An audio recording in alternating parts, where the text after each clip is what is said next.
வணக்கம். நான் வழக்கறிஞர் பூபாலன், திருவாரூர்லேருந்து. அதாவது இப்போது நேற்று டிவியில் ஒரு நியூஸ் ஒன்று பார்த்தோம்.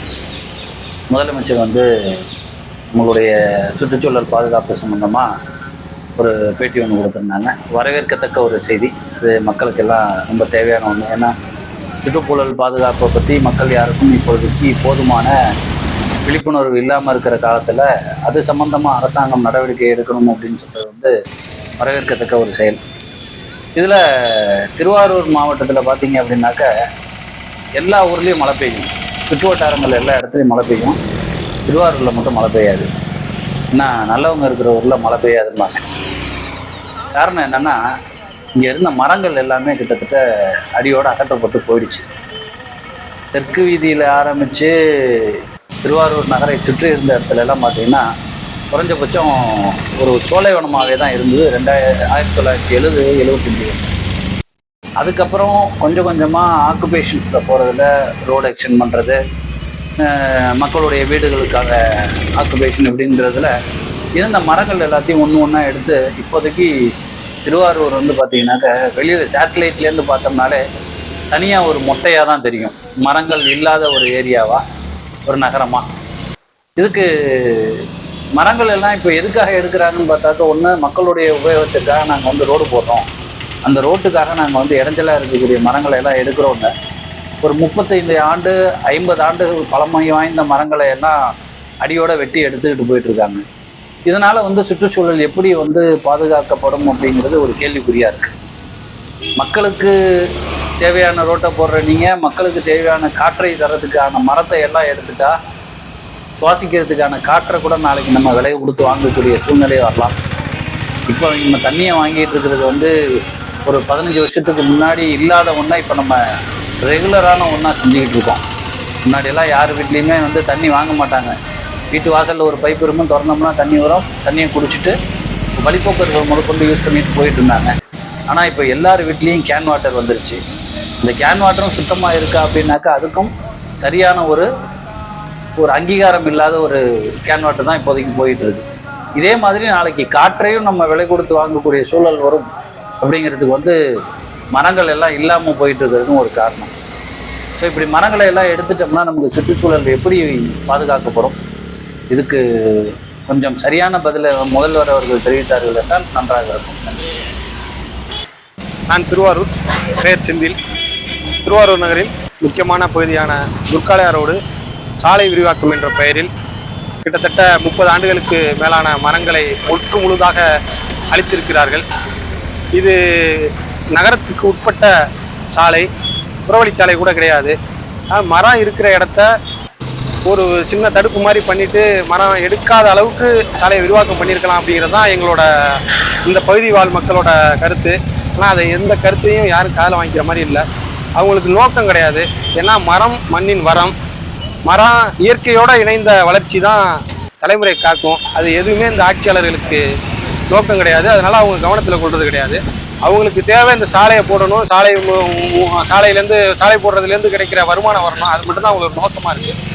பொதுவாக நான் அடுத்தடுத்த தலைமுறைக்கான திட்டங்களையோ வருங்கால சிக்கல்களையோ சந்திக்கிறது அவங்க எதிர்பார்க்கறது இல்லை.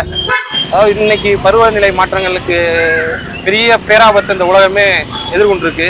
பருவம் தவறி மழை பெய்யுது, புயல் வருது. இது அனைத்துக்கும் காரணம் முற்றுமுழுதான் நம்ம பகுதிகளெல்லாம் மரங்கள் அழித்தது தான். இது ஐயா நம்மாழ்வார் அவர்கள் பல ஆண்டுகளுக்கு முன்பே தெரிவிச்சிருக்கிறாங்க. இனி பருவமழை கிடையாது, புயல் மழை தான். அதை நம்ம இப்போ சந்திச்சுட்டு இருக்கோம். அவர் பல ஆண்டுகளுக்கு முன்னாடி சொன்னதை இப்போ நம்ம சந்திக்கிறோம். இது எதையுமே கவனத்தில் கொள்ளாமல் வளர்ச்சி திட்டம் அப்படிங்கிற பெயரில், சாலை விரிவாக்கங்கிற பெயரில் இந்த பகுதியில் இருக்கிற 40 ஆண்டுகள் 30 ஆண்டுகள் உள்ள வயதை உள்ள மரங்களை அத்தனையும் முற்றுமுழுதாக அழிச்சிருக்கிறாங்க. அது சாலையில் கூட ரோடு எக்ஸ்டெண்ட் பண்ணுறாங்கன்னு சொன்னால் வழிபாட்டு தலங்கள் உள்ளிட்ட எல்லாத்தையும் பார்த்திங்கன்னா இடிக்கிறாங்க. இங்கே எங்கள் சைடு பார்த்திங்கன்னா 35 வருஷத்துக்கு மேலே உள்ள மரம் எல்லாமே இருக்குது. இந்த மரம் வச்சு கிட்டத்தட்ட 35 வருஷம் ஆகுது. எல்லா மரத்தையும் சகட்டு மணிக்கு எடுத்துட்டாங்க. இது குளிர்காலம் தெரியாது, வெயில் டயத்துலலாம் யாருமே போக முடியாத அளவுக்கு சுத்தமாக 2 பக்கமும் பார்த்திங்கன்னா மரமே இல்லை. நாங்கள் போய் சொன்னோம், ஏங்க நீங்கள் மரத்தை எடுக்கிறீங்க, ரோடு எக்ஸ்டெண்ட் பண்ணும்போது மரத்தை மட்டும் நீங்கள் விட்டுற வேண்டியதானே அப்படின்னு சொன்னோம். அப்படிலாம் விட்டு பண்ண முடியாது அப்படின்னு சொல்கிறாங்க. நாங்கள் தடுக்கிறதுக்கு முயற்சி பண்ணோம், அது தடுக்கிறதுக்கு முடியல. பொதுவாக ஒரு மரத்தை வந்து அவங்க எடுக்கிறாங்க அப்படின்னு சொன்னா அந்த மரம் எல்லாமே சுத்தமாக இங்கே கிட்டத்தட்ட பார்த்தீங்கன்னா ஒரு 2-3 கிலோமீட்டருக்கு மரமே எல்லாம் எடுத்துட்டாங்க. திருப்பி எப்படி அந்த வெயிலை எப்படி நாங்கள் வந்து எதிர்கொள்றது? இப்போ சராசரியாக உள்ள மனுஷன் இப்போ காரில் ஏசி போட்டுட்டு போகிறவனுக்கு அதை பற்றி பிரச்சனை கிடையாது. நடந்து போகிறவன் இருக்கான்ல ரோட்டில், நடந்து போகிறவன் அந்த எப்படி அந்த வெயிலை எப்படி எதிர்கொள்ள போகிறான்? ஒரு கவர்மெண்ட்டு இது வந்து பைபாஸ் சாலையும் கிடையாது, இது நகரத்தில் உள்ள ஒரு சாலை. இப்போ கேட்டது சொல்கிறாங்க ஸ்கூல் வந்து இந்த இடத்துல வந்து க்ரௌடு அதிகமாக இருக்குது, அதனால வந்து நாங்கள் வந்து இங்கே அதிகமாக எடுக்கிறோம், 9 அடி போல் அதிகமாக எடுக்கிறோம்னு சொல்கிறாங்க. இதுக்கு இது சரியான பதிலாகுது. நீங்கள் வந்து ரோடை வந்து அகலப்படுத்துங்க, சரிதான், ஒன்றும் தவறு கிடையாது. ஆனால் அதில் உள்ள மரத்தை நீங்கள் வந்து எடுத்தீங்க அப்படின்னு சொன்னீங்கன்னா திருப்பி ஒரு 30 வருஷ காலகட்டம் அந்த மரத்தை ஊனி அதை வளர்க்கக்கூடிய அந்த ரெஸ்பான்சிபிலிட்டி யாருக்கு இருக்குது? அது பொதுமக்களாக எங்களுக்கு வந்து மிகப்பெரிய வருத்தம் இருக்குது. ஏன்னு கேட்டிங்கன்னா எக்ஸ்வராங்கிற ஒரு அமைப்பில் ராஜேந்திரன் அப்படிங்கிற அந்த ஐயா தான் வந்து இதெல்லாம் மரத்தை வச்சு வளர்த்தாரு. எந்த திமுக அரசுக்கு வந்து மரத்தை வச்சு வளர்க்கல. இந்த மரத்தை எடுக்கிறாங்க பார்த்தீங்களா, இந்த மரத்தை எடுக்கிறவங்க இந்த தெருவில் ஒரு மரத்தை வச்சு அவங்க வளர்த்துருப்பாங்களா? இந்த மரத்தை எடுக்கிற அதிகாரம் எங்களுக்கு என்ன இருக்குது கேட்டால் ஏழை விட்டாச்சு அப்படின்னு சொல்கிறாங்க. மரத்தை அறுக்கிறாங்க, 30 வருஷத்து மரம் துண்டா போடுறாங்க. ஒரு மரம் சரி, நீ எடுக்கிற அந்த மரத்தை அந்த எடுத்து அது என்ன பண்ணணும், பயன்பாட்டுக்கு வரணும்ல.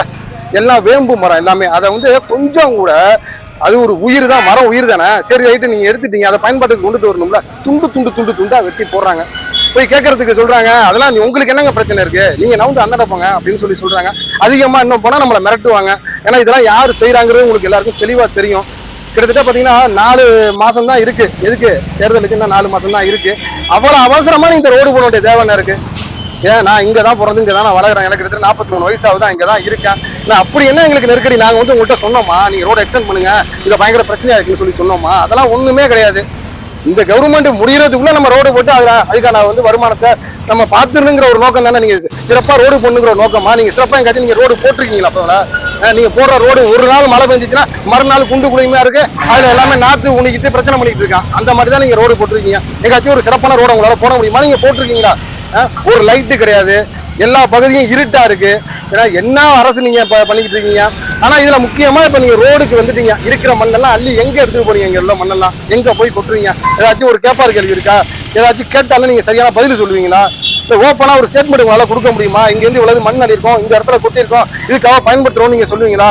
இங்க இத்தனை மரங்கள் வெட்டியிருக்காங்க, இந்த இதுக்காக உபயோகப்படுத்தப்படுறாங்கன்னு சொல்லுவீங்களா? எதையுமே சொல்ல மாட்டீங்க. ஏன்னா என்ன பண்றீங்கிறத கேட்டாலே அடுத்தது உங்களுக்கு பிரச்சனை தான். அது நியாயமா நீங்க இது வரைக்கும் எந்த பதிலும் சொன்னதுல மக்கள் விழிப்பா இருக்கணும். வர தேர்தலில் வந்து எப்படின்னா ஒரு வாக்கு அப்படின்னு நீங்க நினைக்க கூடாது. ஒரு வாக்கு அப்படிங்கிறது பாத்தீங்கன்னா உங்களுடைய கிட்டத்தட்ட ஒரு 5 வருஷம் வாழ்க்கையை நிர்ணயிக்கக்கூடியதான் ஒரு வாக்கு. அதை முடிவு பண்ணிட்டு நீங்க வாக்கு செலுத்துங்க. இங்க இருக்கக்கூடிய எடுத்து அந்த மரம் அந்த கிட்டத்தட்ட பாத்தீங்கன்னா ஒரு 35-40 மரம் இங்க வரிசையா எல்லாமே 30 வருஷத்து மரத்தை எடுத்திருக்கீங்க. உடனடியா மரத்தை வச்சு அது வளர்க்கறதுக்கான ஒரு ஏதாச்சும் ஒரு நிகழ்வை வந்து மாவட்ட நிர்வாகம் கொண்டுட்டு வரணும் அப்படிங்கிறத ஒரு தெருவாசியாகவும் இந்து மாவட்ட தலைவராகவும் நான் கோரிக்கை உங்கள்கிட்ட வைக்கிறேன்.